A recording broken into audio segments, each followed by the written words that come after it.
साथियों नमस्कार, आदाब, सत श्री अकाल। कैसे हैं आप सभी। स्वागत है आपका आपके इस यूएस अध्ययन यूट्यूब चैनल पर।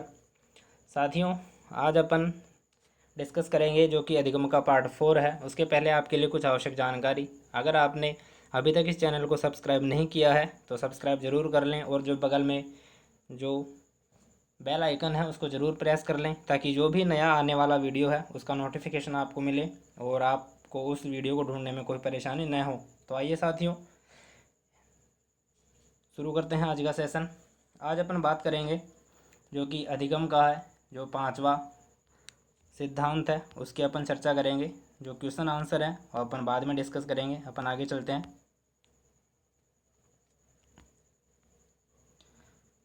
तो साथियों आज का जो अपना सिद्धांत है वो है सामाजिक अधिगम सिद्धांत। नोट कर लेते हैं अपन।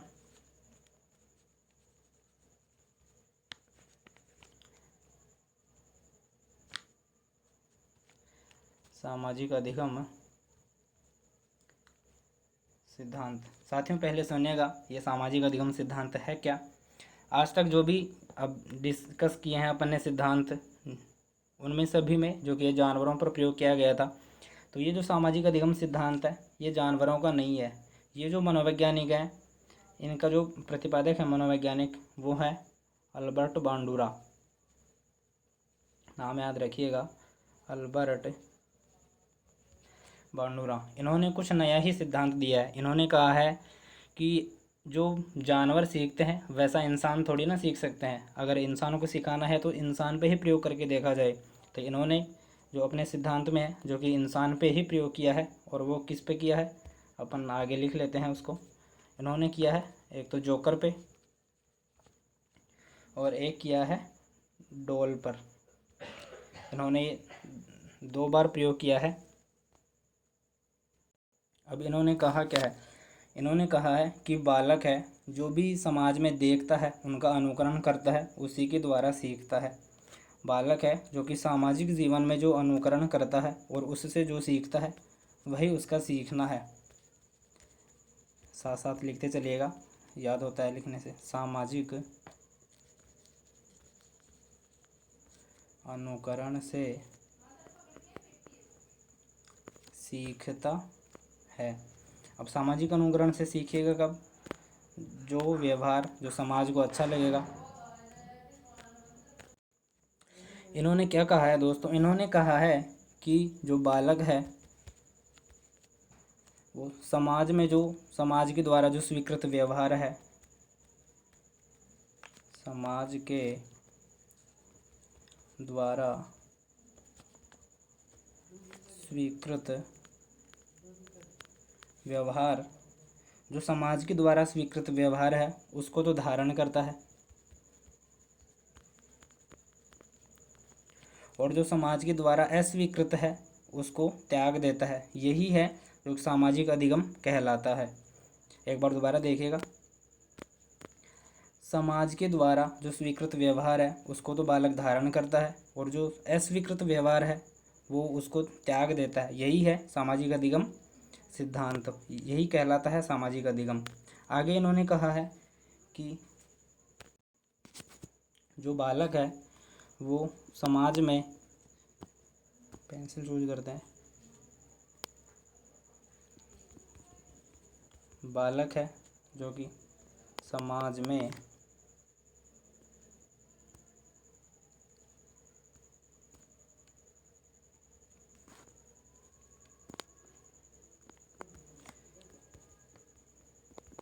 क्रिया करके सामने जो मॉडल,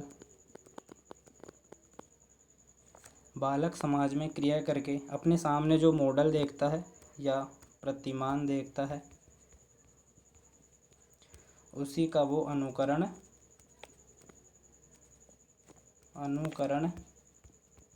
करता है। ये किसका मानना है, ये मानना है आपके अल्बर्ट बांडूरा का, कि बालक है जो कि समाज में देखेगा, कुछ भी देखेगा उसी का वो अनुकरण करेगा।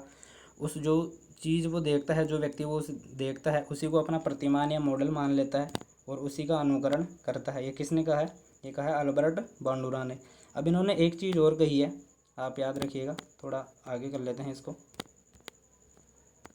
इन्होंने एक चीज़ और कही है, इन्होंने है जो अपने व्यवहार पर नियंत्रण के लिए, व्यवहार पर नियंत्रण, जो स्व नियंत्रण होता है वो ज्ञानेंद्रियों के द्वारा होता है। इनका मानना है कि व्यवहार पर जो नियंत्रण होता है वह स्व नियंत्रण अर्थात जो ज्ञानेंद्रियों के द्वारा होता है वही है जो कि स्व नियंत्रण होता है। इसी के कारण इनको, जो बाकी मनोवैज्ञानिक हैं, वे मानते हैं संज्ञानात्मक या अभिप्रेरणात्मक मनोवैज्ञानिक। पेंसिल यूज कर लेते हैं।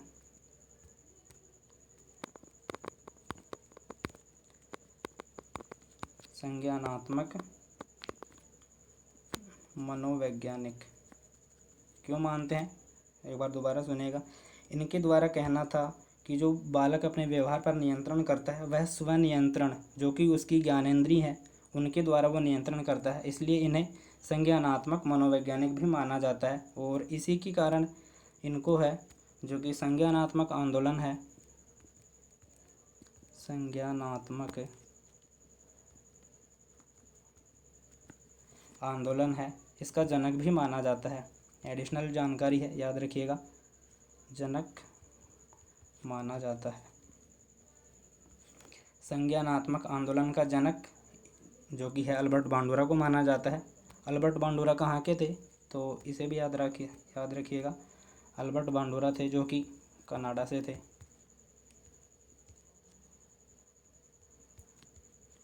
कनाडा से थे, याद रखिएगा।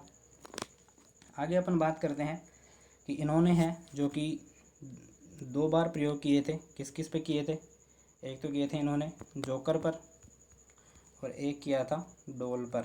जो डोल पर प्रयोग किया था इसको नाम दिया इन्होंने जो बोबो डोल स्टडीज़, पेन अलग कलर चेंज कर लेते हैं, इसको नाम दिया था इन्होंने बोबो डोल स्टडीज़। और दूसरा किया था इन्होंने जो कि जीवित जोकर पर। अब इनका ये जो प्रयोग है वो है क्या, इन्होंने क्या किया कि इन्होंने लिए 15-20 बच्चे, ये आपके हो गए बच्चे। हम इन बच्चों को इन्होंने जो एक हॉल है उसमें बिठा दिया और इन्होंने दिखाया जोकर का कार्यक्रम। वो जोकर है जो कि बच्चों को पीटता रहता है और कुछ क्रिया एक्टिविटी है जो कि करता रहता है। फिर उन बच्चों को लाया जाता है बाहर। जैसे ही बच्चों को बाहर लाया जाता है तो बच्चा जो जोकर कर रहा था अंदर, जो कि खेल रहा था, एक दूसरे के मार रहा था और दूसरे जोकरों के, तो बच्चे भी वही करते हैं। जैसे पार्क में आते हैं बच्चे एक दूसरे के साथ कुश्ती करने लगते हैं, खेलने लगते हैं, मारने लगते हैं। तो इन्होंने इसी कारण यह सिद्धांत दिया है कि बालक हैं जो कि अनुकरण से सीखते हैं, अर्थात देख कर सीखते हैं। अब इसी अनुकरण के सिद्धांत को जो कि उन्होंने 4 पदों के द्वारा समझाया है अल्बर्ट बांडुरा ने। आगे अपन बात करते हैं 4 पदों के द्वारा समझाया है। ये 4 पद कौन कौन से हैं, कलर चेंज कर लेंगे। पहला इन्होंने बताया है अवधान। इनका मानना है कि जब तक बालक के सामने जो मॉडल प्रस्तुत किया जाएगा, जो कि प्रतिमान उनके सामने रखा जाएगा, वो अगर आकर्षक नहीं होगा तो बच्चे उसकी तरफ ध्यान ही नहीं देंगे। तो मॉडल कैसा होना चाहिए, अवधान में जो मॉडल है जो कि आपका प्रतिमान है, ये कैसा होना चाहिए, ये आकर्षक होना चाहिए, कलरफुल होना चाहिए और लोकप्रिय है, जो कि बच्चों को पसंद आना चाहिए और रोचक होना चाहिए, तभी जो बच्चे हैं उसे देखेंगे। नेक्स्ट इन्होंने जो दूसरा है वो दिया है धारण, अर्थात बच्चे उसको देखकर क्या सीखेंगे, जो एक्टिविटी वो कर रहा है उसी को देखकर उसके व्यवहार को है जो कि अपने मस्तिष्क में एज इट इज बैठा लेंगे। तीसरा उन्होंने दिया है पुनः प्रस्तुतिकरण, रिप्रोडक्शन। पुनः प्रस्तुतिकरण में क्या है कि जो बच्चे ने व्यवहार सीखा है उसी को बच्चा है जो कि किसी व्यक्ति के सामने जाके करेगा। जो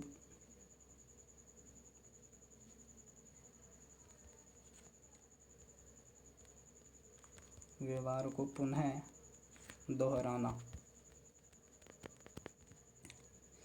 जो पुनः प्रस्तुतिकरण में है, जो व्यवहार बच्चे ने सीखा है उसको वो किसी के सामने जाके है जो कि दोहराएगा। दोहराने के बाद में उसको जो पुनर्बलन मिलेगा, जो चौथा है वह पुनर्बलन। उसको दोहराने के बाद में जो पुनर्बलन मिलेगा वो सकारात्मक या नकारात्मक, दोनों में से कोई सा भी हो सकता है। सकारात्मक मिलेगा तो वो है जो कि सामाजिक अधिगम कहलाएगा, और नकारात्मक मिलेगा तो उसको वहीं पे नष्ट कर दिया जाएगा। तो इन्होंने 4 पदों के द्वारा इसे समझाया है। अब इसके हैं जो कि शैक्षिक महत्व क्या क्या है वो अपन डिस्कस कर लेते हैं।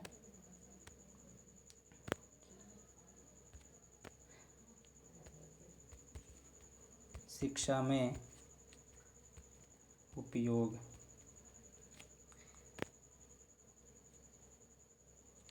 साथ साथ लिखते चलिएगा। शिक्षा में है जो कि पहला उपयोग इन्होंने बताया है कि बच्चों के सामने जो मॉडल है, मॉडल उचित प्रस्तुत करने चाहिए या आदर्श, मॉडल आदर्श होना चाहिए जो कि कक्षा में अपन प्रस्तुत कर रहे हैं बच्चों के सामने। इनका मानना है कि स्मृति है जो कि एक संज्ञानात्मक प्रक्रिया है। स्मृति संज्ञानात्मक है और इसी की वजह से है जो कि पशु और मानव में अंतर किया जा सकता है।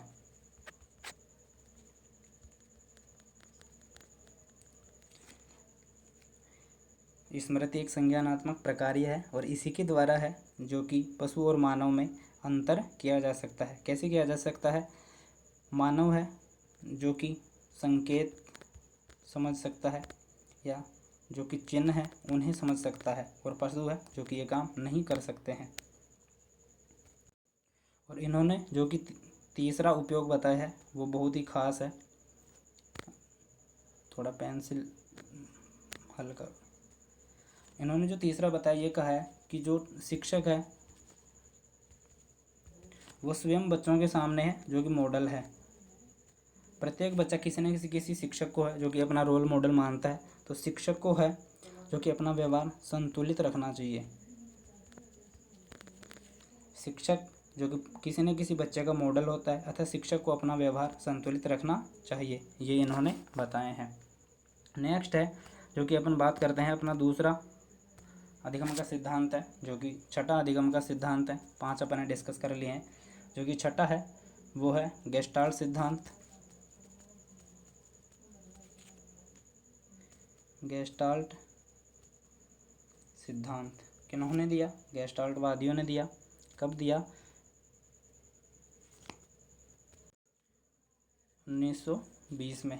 गेस्टाल्टवादी कौन कौन है ये आगे वाली स्लाइड में अपन देखते हैं। तो इसके जो गेस्टाल्टवादी हैं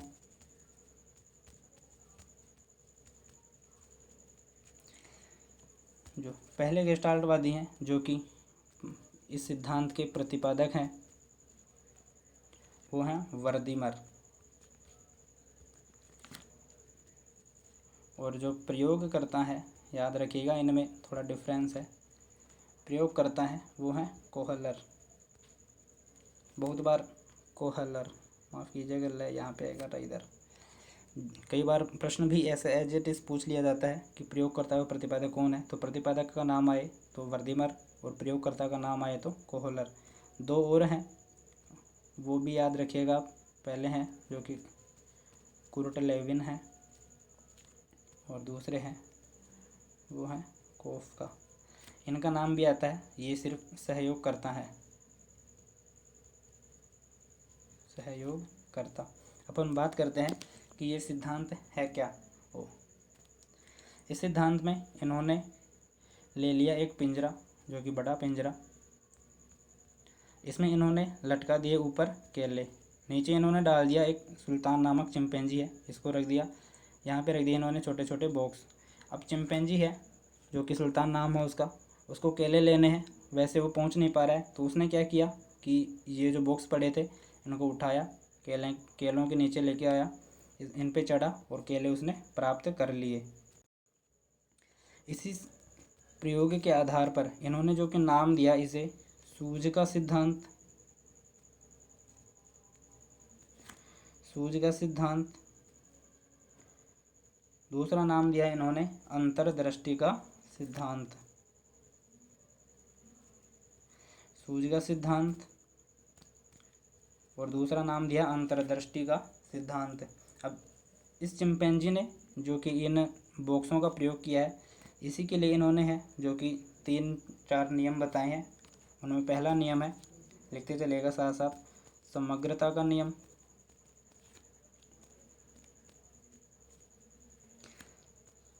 दूसरा नियम बताया है समानता का नियम।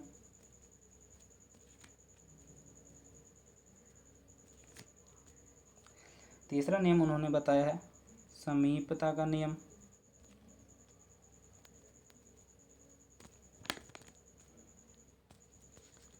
चौथा नियम बताया है समापन का नियम।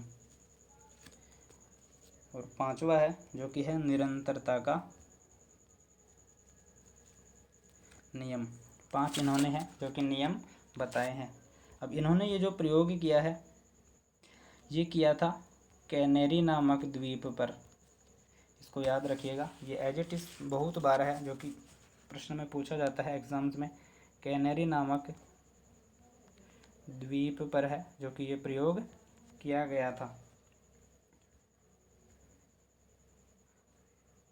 अब इस सिद्धांत के हैं जो कि शिक्षा में महत्व है।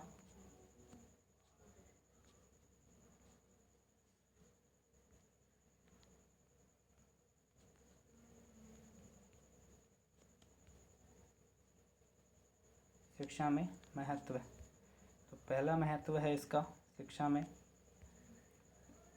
थोड़ा बारीक कर लेते हैं पेंसिल को। पहला है कि जो छोटे बच्चे हैं, माफ़ कीजिएगा ये आप बताइएगा,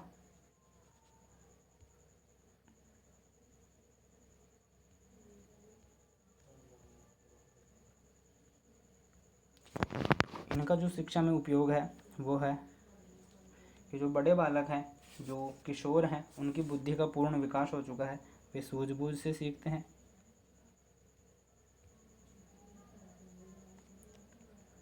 सूझबूझ से सीखते हैं। आप कमेंट बॉक्स में बताइएगा कि जो छोटे बालक हैं और जो मंदबुद्धि बच्चे हैं वे कौन से सिद्धांत के अनुसार सीखते हैं। दूसरा है जो कि इन्होंने उपयोग बताया है इसका पाठ्यक्रम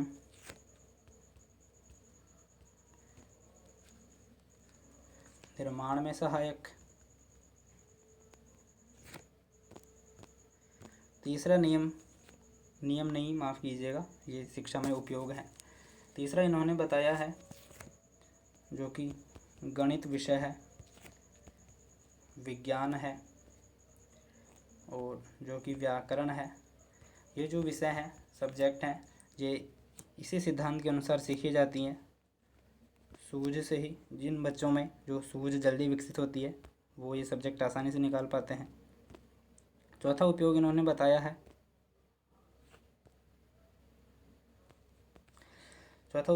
बताया है, अनुसंधान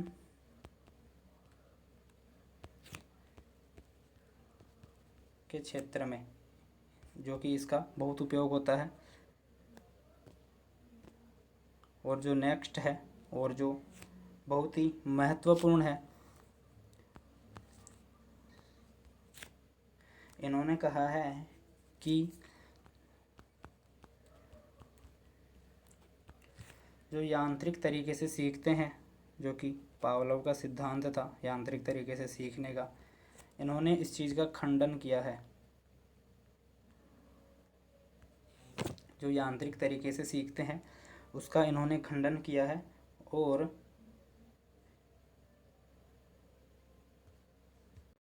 बालक है जो कि समझकर सीखता है।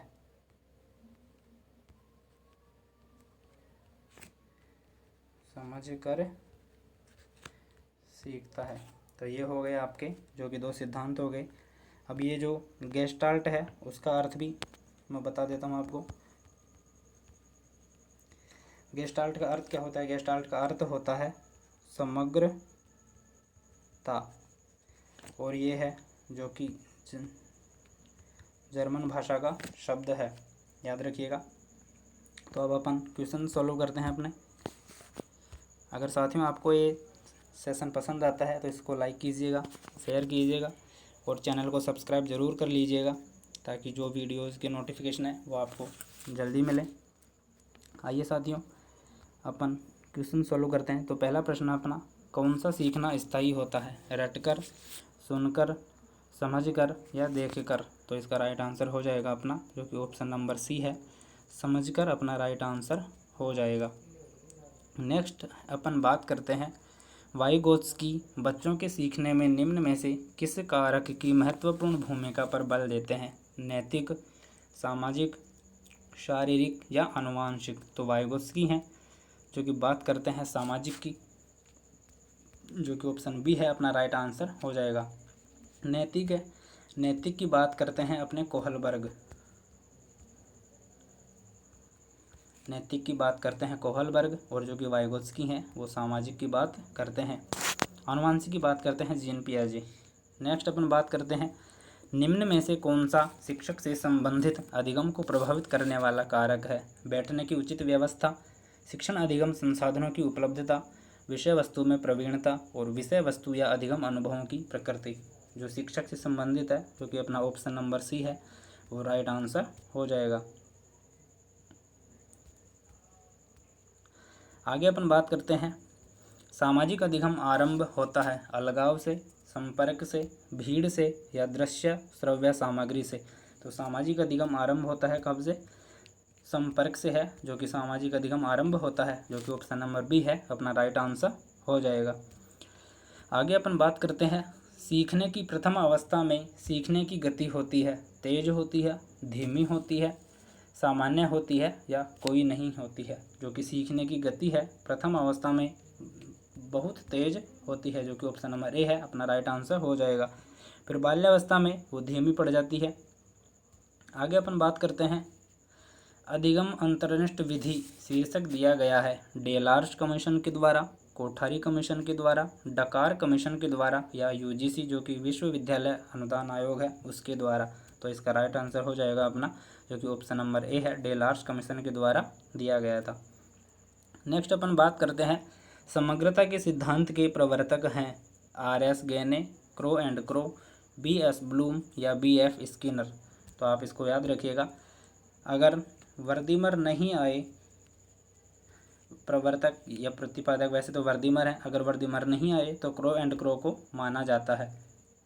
नेक्स्ट आगे अपन बात करते हैं, सीखने के नियमों के प्रतिपादक हैं फ्रायड, स्किनर, थॉर्नडाइक या एडलर? तो सीखने के नियमों के जो प्रतिपादक हैं जो कि ऑप्शन नंबर सी है अपना, थॉर्नडाइक को माना जाता है, तो अपना ऑप्शन नंबर सी है जो कि राइट आंसर हो जाएगा। आगे अपन बात करते हैं प्यारे साथियों, अनुबंधन के गोचर की शुरुआत किसके द्वारा की गई थी? पावलोव के द्वारा, लेविन के द्वारा, कोहलर के द्वारा या पियाजे के द्वारा? तो अपना इसका जो कि ऑप्शन नंबर ए है अपना राइट आंसर हो जाएगा। पावलोव के द्वारा ही अनुबंधन के गोचर की शुरुआत, या अनुबंधन का पिता भी इन्हीं को माना जाता है। आगे है जो कि कुर्ट लेविन है, इनका है जो कि क्षेत्र सिद्धांत है। आगे अपन इसके बारे में पढ़ेंगे। क्षेत्र सिद्धांत है। कोहलर है जो कि गेस्टाल्टवादी हैं, गेस्टाल्ट का सिद्धांत दिया था। पियाजे हैं जो कि संज्ञानात्मक विकास सिद्धांत के प्रतिपादक हैं। आगे अपन बात करते हैं, बुरी आदतों को सुधारा जा सकता है डांट डपट कर, दोषारोपण के द्वारा, अनुबंधन के द्वारा या इनमें से कोई नहीं? तो इसका राइट आंसर हो जाएगा जो कि ऑप्शन नंबर सी है अपना बिल्कुल राइट आंसर हो जाएगा। आगे चलते हैं अपन, बालक की सोच अमूर्तता की अपेक्षा मूर्त अनुभव एवं प्रतियों से होती है। यह अवस्था है 7 से 12 वर्ष, 12 से वयस्क तक, 2 से 7 वर्ष या जन्म से 2 वर्ष? तो अपना इसका राइट आंसर हो जाएगा जो कि ऑप्शन नंबर ए है, 7 से 12 वर्ष है जो कि बालक मूर्त अनुभव एवं प्रतियों से सीखता है। आगे अपन चलते हैं, निम्न में से कौन पियाजे के अनुसार बुद्धि का निर्धारक तत्व नहीं है? सामाजिक संचरण, अनुभव, संतुलीकरण या कोई नहीं। तो पियाजे हैं जो कि अनुभव को भी मानते हैं, संतुलीकरण को भी मानते हैं, नहीं मानते हैं तो वो है सामाजिक संचरण। आगे बात करते हैं प्यारे साथियों, जो कि प्रश्न नंबर 13 है। वैचारिक क्रिया अवस्था होती है जन्म से 2 वर्ष, 2 से 7 वर्ष, 12 से 15 वर्ष या 7 से 12 वर्ष। तो इसका राइट आंसर हो जाएगा अपना जो कि है ऑप्शन नंबर डी है, 7 से 12 वर्ष। नेक्स्ट अपन बात करते हैं, बच्चे दुनिया के बारे में अपनी समझ का सृजन करते हैं, इसका श्रेय किसको जाता है? स्किनर को, पियाजे को, पावलोव को या कोहलबर्ग को? तो इसका श्रेय जाता है जो कि ऑप्शन नंबर बी है, पियाजे को जाता है। आगे अपन बात करते हैं, पावलोव की शास्त्रीय अनुबंधन में पहले भोजन दिया गया फिर ध्वनि उत्पन्न की गई, या पहले ध्वनि दी गई फिर भोजन दिया गया, भोजन व ध्वनि साथ साथ दिया गया या सिर्फ भोजन प्रस्तुत किया गया? तो अब अपन ने डिस्कस किया है इसके बारे में, जो पावलोव का कुत्ता था उसके सामने पहले घंटी बजाई जाती है यानी ध्वनि दी जाती है, फिर उसके सामने है जो कि भोजन लाया जाता है। तो इसका जो कि ऑप्शन नंबर बी है अपना राइट आंसर हो जाएगा। आगे सोल्व करते हैं अपन। 16वां प्रश्न है, कौन सी जैविक आवश्यकता कम जरूरी है? यौन, भूख, प्यास या कोई नहीं? तो कि जो कि ऑप्शन नंबर ए है अपना, वो अपना राइट आंसर हो जाएगा। नेक्स्ट अपन बात करते हैं, एक बालक अधिक सीखता है यदि उसे व्याख्यान विधि से पढ़ाया जाए, पाठ्य पुस्तक विधि से पढ़ाया जाए, कंप्यूटर से पढ़ाया जाए या क्रिया विधि से पढ़ाया जाए? तो इसका राइट आंसर हो जाएगा अपना जो कि ऑप्शन नंबर डी है, क्रिया विधि से पढ़ाने से है बालक जल्दी सीखता है। आगे अपन बात करते हैं, अधिगम के लिए क्या आवश्यक है? माफ़ कीजिएगा, थोड़ा टाइपिंग एरर है, इसको आप सही कर लीजिएगा। यहाँ पे अपन लिख लेते हैं लिए। अधिगम के लिए क्या आवश्यक है? स्व अनुभव, स्वचिंतन, स्वक्रिया या सभी? जो कि ऑप्शन नंबर डी है अपना राइट आंसर हो जाएगा। ये सभी हैं जो कि अधिगम के लिए आवश्यक हैं। आगे अपन बात करते हैं प्यारे साथियों, निर्मितवादी अधिगम की पक्षधर हैं स्किनर, मैस्लो, कोहलर या वाइगोत्स्की? तो निर्मितवादी अधिगम के जो पक्षधर हैं वो हैं अपने वाइगोत्स्की, जो कि ऑप्शन नंबर डी है अपना राइट आंसर हो जाएगा। नेक्स्ट आगे अपन बात करते हैं, अग्रिम संगठन सिद्धांत किसने दिया? रॉबर्ट गैने ने, पियाजे ने, जेरोम ब्रूनर ने या आशुबेल ने? तो जो अग्रिम संगठन सिद्धांत है जो कि डेविड आशुबेल के द्वारा दिया गया था, इसी का जो दूसरा नाम है वो है शाब्दिक अर्थपूर्ण सिद्धांत। शाब्दिक अर्थपूर्ण सिद्धांत का ही दूसरा नाम है जो कि अग्रिम संगठन सिद्धांत है। अब अपन बात करते हैं इनके बारे में, जो कि रॉबर्ट गैने हैं, इन्होंने अधिगम के हैं जो कि 8 प्रकार बताए थे, जो कि पियाजे हैं संज्ञानात्मक विकास सिद्धांत के हैं, और जेरोम ब्रूनर हैं वो कि एक संरचनावादी हैं। तो ये अपने हैं जो कि प्रश्न पूरे हो चुके हैं। साथियों, अगर आपको ये सेशन पसंद आता है तो इसको लाइक कीजिएगा और आगे भी अपने दोस्तों के साथ शेयर कीजिएगा, ताकि जो भी बच्चे हैं जो तैयारी कर रहे हैं उनको पढ़ने का उचित अवसर मिले। और साथियों, अगर आपने चैनल को अभी तक सब्सक्राइब नहीं किया है तो सब्सक्राइब कर लीजिएगा, और जो कि बगल में बेल आइकन आता है उसको ज़रूर प्रेस कर लें। Thank you so much.